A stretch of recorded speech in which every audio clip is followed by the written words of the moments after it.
Hoje a gente vai falar um pouquinho sobre o sistema cardiovascular e sistema imunológico. Começando pelo sistema cardiovascular. É o conjunto de órgãos, constituídos pelo coração e por sistemas de vasos. Que vasos são esses? Principalmente aí a artéria, a veia, as veias e os capilares. É um sistema fechado, responsável pela condução, distribuição e remoção de várias substâncias, que são essenciais aí para a comunicação dos outros sistemas. Quais são as funções do sistema cardiovascular? Transportar nutrientes, gases e hemácias para as células. Fazer a comunicação entre os diversos tecidos do corpo. Então o sangue ele vai ter essa função de fazer comunicação, de levar hormônios, vai ajudar a gente a controlar a temperatura corporal. Lembrando que quem controla a temperatura corporal é chamado de endotérmico. E somente mamíferos e aves são endotérmicos, tá? Quem não controla, peixes, anfíbios e répteis, são chamados de ectotérmicos ou percilotérmicos. Eu sempre vou ficar repetindo isso para vocês porque é muito importante.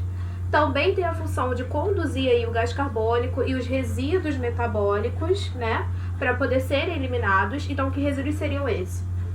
Resíduos da respiração, como é o caso do gás carbônico, o suor, urina, fezes, tá? Além disso, ele também vai ajudar a equilibrar, o sistema hídrico, ou seja, a quantidade de água, de líquido nos tecidos. Ele vai distribuir os mecanismos de defesa, então a gente não pode esquecer que nós temos os glóbulos brancos, que são as nossas principais células de defesa. Estabilizar o pH. pH vocês estudaram em química.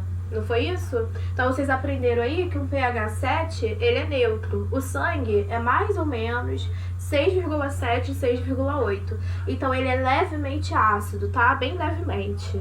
E manter a homeostase. Pessoal, não confundam homeostase, que é o equilíbrio do corpo, com hematose. Hematose é a troca de gases, tá? É a troca gasosa. Então, entre CO2 e oxigênio. Hematose é você manter o equilíbrio do corpo, tá? Então, pH, quantidade de água, temperatura corporal, isso tudo faz parte da homeostase. Nós temos o sistema linfático, e o sistema vascular sanguíneo. O sistema linfático, ele é utilizado aí para poder ajudar na defesa, mas também para drenar o excesso de líquido do corpo. Então, principalmente as meninas, já devem ter ouvido falar sobre massagem, drenagem linfática. Que isso? É aquela massagem modeladora, que as mulheres fazem, às vezes utilizam até bambu, para poder eliminar o excesso de líquido do corpo. E quem vai ser responsável por isso é o sistema linfático.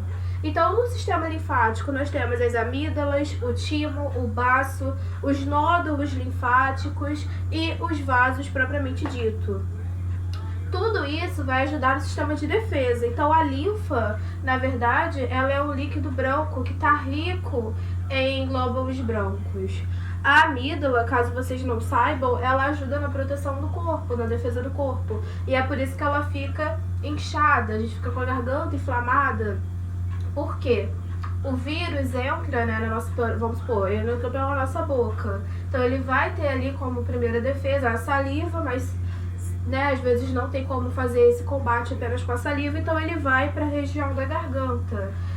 Saibam que o mesmo vírus que causa resfriado na gente, gripe na gente, é o vírus que vai atacar a garganta também. Então é por isso que a gente não tem que tomar antibiótico assim que fica com a garganta inflamada. Porque antibiótico, nesse caso, não vai combater o vírus, tá? Antibiótico aí a gente usa para fungo e bactéria. Já o sistema cardiovascular, o sistema vascular, ele é feito pelos capilares, veias e artérias principalmente. Então tá aqui. Lembrando que quando vocês verem na figura os vasos com a cor azul, é porque o sangue é venoso. E quando vocês virem com a cor vermelha, é porque o vaso leva sangue arterial. Quem lembra aí a diferença? Sangue venoso, ele tá pobre em oxigênio, tá? Então tá com muito CO2. E o sangue arterial, ele tá rico em oxigênio. Então, o sistema linfático, como eu falei pra vocês, né? A linfa é esse líquido aí cheio de leucócito. O que é leucócito? Sinônimo de glóbulos brancos. Linfonodos. Os linfonodos que a gente tem é aquilo que o pessoal chama de íngua, né? Aquele carocinho que fica inchado. Então, nós temos no pescoço, virilha, axila. Geralmente na axila ele fica bem inchado, quando a gente está com algum tipo de vírus ou bactéria no corpo. As amígdalas, que eu já falei, né? O timo e o baço. O baço é o maior órgão linfóide que a gente tem. Ele fica na região do nosso abdômen. E ele é responsável por destruir as hemácias aí, porque elas têm um ciclo de 120 dias, tá? Então as nossas hemácias, elas vão se ciclar a cada 120 dias. Além disso, ele também ajuda a produzir anticorpos, tá? Então, defesa do corpo. Bom, o que o sistema linfático faz pela gente? Uma coisa eu já falei, né? Que é a remoção aí dos líquidos que estão em excesso. Ajuda a transportar a gordura, produz células importantes, como é o caso dos linfócitos, monócitos e plasmócitos, que são essas células aí de defesa. Transporta substâncias como células, proteínas, nutrientes e faz parte aí da remoção de antígenos do tecido. Pessoal, o que é antígeno? É tudo aquilo que pode causar uma resposta imunológica no nosso corpo. Então, desde um vírus até uma farpinha do dedo de vocês, tá? Vai ser considerado antígeno. Anticorpo é para defesa. Antígeno é o que traz aí o problema pra gente. Então, é o que vai causar uma resposta imunológica. Falando sobre o sangue, né? Ele tem a parte líquida, que é a parte do plasma, e as células sanguíneas. Além disso, também temos plaquetas. Hemácias ou eritrócitos são os glóbulos vermelhos. Para que elas servem? Para carregar oxigênio aí principalmente, tá? São células anucleadas. O que significa o A na biologia, que eu sempre falo para vocês? É negação. Então, células anucleadas são células sem núcleo, tá? E aí a gente tem uma explicação para isso, né? Bioquimicamente falando, porque o núcleo, ele gasta muita energia, então ele gastaria muito oxigênio. Se a função dela é o transporte de oxigênio, faz sentido que ela não tenha núcleo, que é para gastar menos energia, entende? E isso é uma exclusividade dos mamíferos. Quero chamar a atenção de vocês aqui, porque hemácia pode ser chamado como glóbulo vermelho na prova, ou hoje em dia eles estão usando muito esse nome aqui, ó, eritrócito, tá? Então são sinônimos, cuidado. Leucócito. Geralmente quando vocês forem ver aí um exame de sangue, vocês vão ver lá leucócitos e não glóbulos brancos, tá? Que é o nome correto, mais cientificamente aceito. Eles fazem a defesa do nosso corpo. E plaqueta? A plaqueta são fragmentos, né, que vão participar da coagulação do sangue. Aqui vocês conseguem ver o sangue após passar aí por um método de separação, que vocês estudam na química também, que é aquele método que usa uma centrífuga. Sabe, vocês já devem ter reparado que quando o responsável de vocês aí usa a máquina de lavar em casa, a máquina bate a roupa, né? Então, aquilo ali é a centrifugação. O sangue, ele também precisa passar por uma máquina parecida, né, que faz tem uma mecânica parecida para poder separar os seus componentes. Então, em cima, a gente tem o plasma. No meio fica o glóbulo branco, né, os glóbulos brancos, e embaixo os glóbulos vermelhos. Então, é assim que a gente separa no laboratório, tá? No caso, quando você quer ir pegar o soro para poder fazer soros antiofídicos, né, soro contra aracnídeos, enfim, a gente vai pegar dessa parte aqui de cima. Medula óssea vermelha. Então, nós temos a medula óssea amarela e a vermelha. Aqui a gente vai focar no vermelho porque ela tem células tronco hematopoéticas. Gente, o que é uma célula tronco? Por que é tão importante? A célula tronco é uma célula que é indiferenciada. O que significa isso? Que ela não tem uma função e ela pode virar qualquer outra. Só que algumas células troncos têm limitação. A célula de um embrião, que é o que o pessoal usa para estudo, né? Super importante aí para medicina, ela é uma célula totipotente, significa que ela pode virar qualquer coisa. No caso das células tronco hematopoéticas, elas podem virar qualquer outra célula sanguínea, entende? Então, a doação de medula óssea ela é muito importante por isso, tá? Porque vai fabricar várias células a partir dali.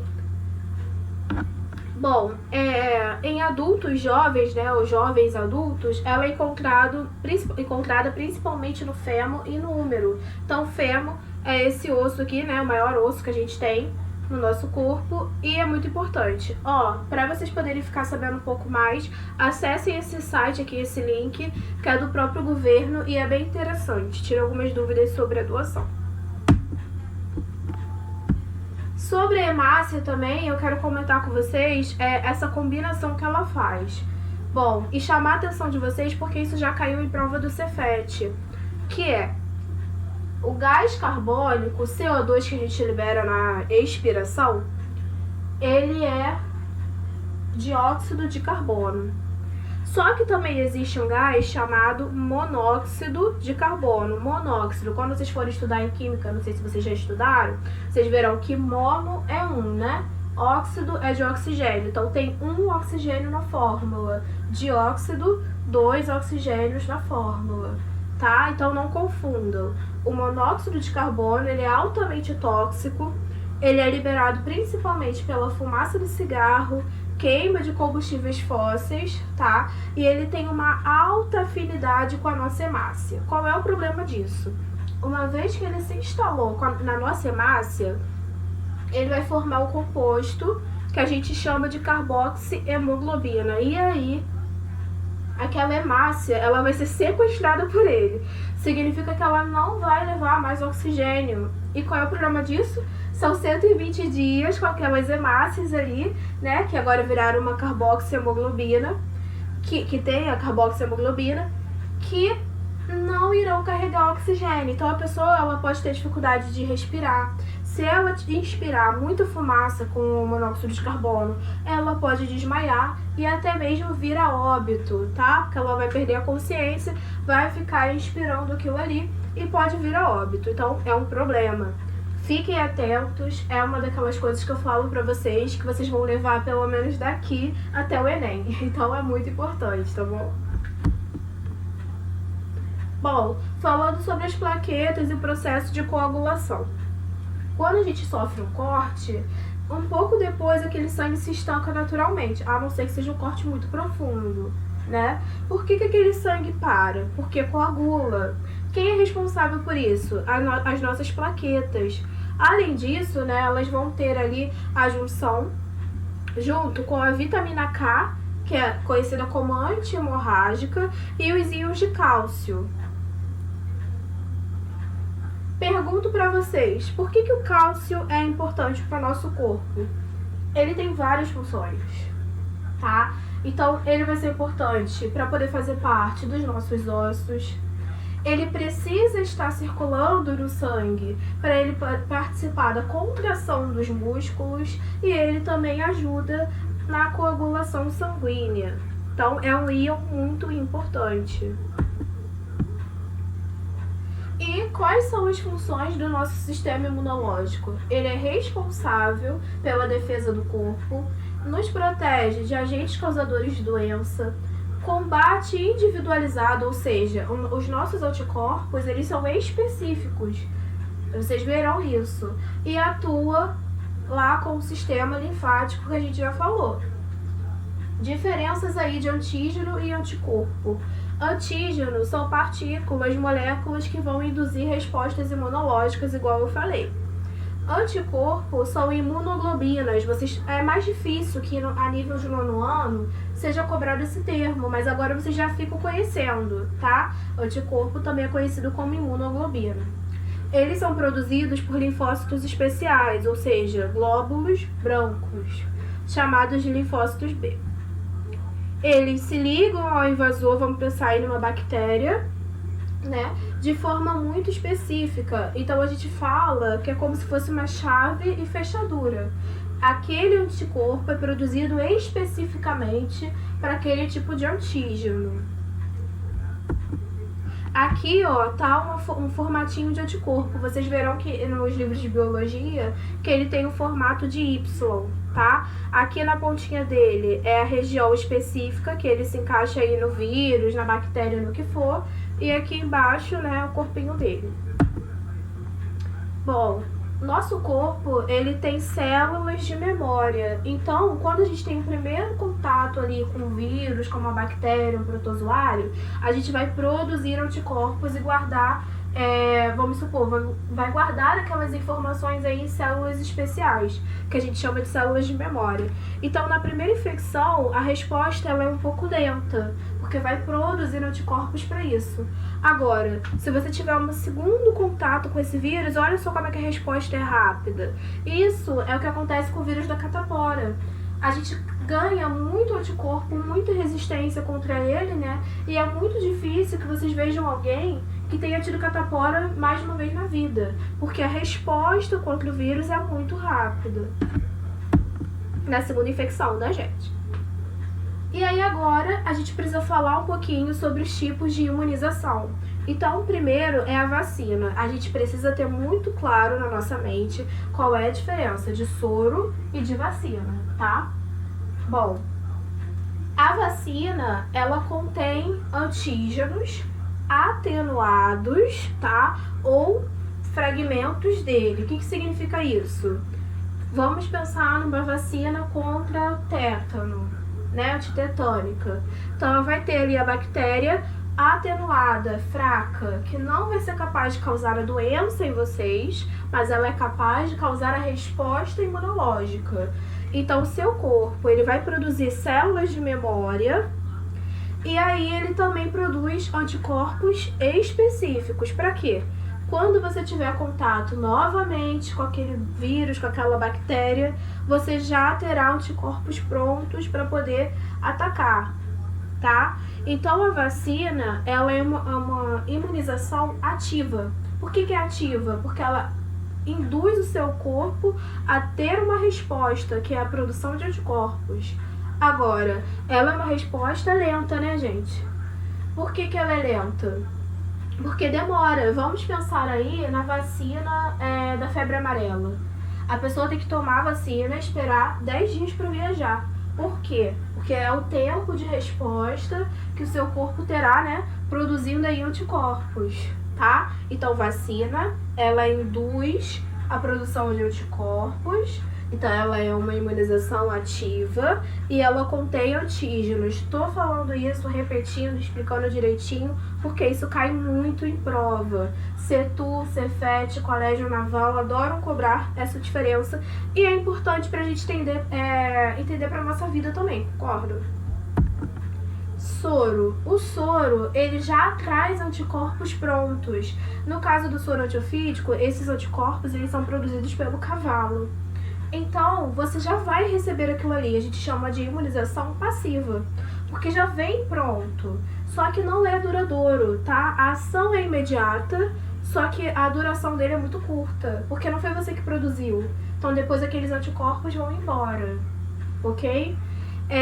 No caso do Covid, vocês já devem ter ouvido falar que os especialistas perceberam que o cavalo consegue produzir aí mais de 50 vezes, né, a nossa quantidade de anticorpos, e esse soro, ele pode sim, no futuro, ser administrado em pessoas com Covid. Mas o que vai acontecer? A pessoa vai ganhar imunidade para sempre, como seria numa vacina? Não. A pessoa tá doente lá com Covid, né, vamos supor, chegou no grau máximo lá de internação, UTI, entubada, o médico vem, administra um soro nela, com esses anticorpos já pronto. Os anticorpos vão combater o vírus, a pessoa vai se curar, mas se ela não tomar cuidado, ela vai se contaminar novamente. E é por isso que a gente precisa de uma vacina, que é para que o nosso corpo aprenda a combater esse vírus, tá? Aqui, né, ainda falando de soro, foi o que eu falei, ó, utilizados em situações de emergência, como é o caso de acidentes com ofídeos, que são as serpentes, aranha, escorpião, enfim, tá? Emergência. E aí nós temos as doenças autoimunes. Que isso? É quando o corpo começa a combater ele mesmo. E aí, quais são os exemplos que nós temos? A esclerose múltipla, a diabetes mellitus tipo 1, artrite reumatoide e lúpus sistêmicos. São doenças onde o próprio corpo começa a combatê-lo. Ó, no caso da esclerose múltipla, não tem as bainhas de mielina, aquelas gorduras, né, camadinha de gordura, que isola os nossos neurônios? Então, aquela bainha de mielina ela é muito importante, porque ela acelera o impulso nervoso. E quando ela é destruída, o impulso nervoso ele é retardado. Então, a pessoa vai tendo vários problemas neurológicos, tá? No caso ali, a gente também tem o caso da diabetes mellitus, né? Mellitus é aquela diabetes relacionada à glicose alta no sangue. Diabetes insípidos é aquela que faz a pessoa ir muito no banheiro e ter sede. Bom, gente, de sistema imunológico era isso que a gente tinha para falar, tá? Na próxima aula, a gente vai comentar sobre o sistema cardiovascular propriamente dito. Quais são os vasos, como que é o nosso coração e etc.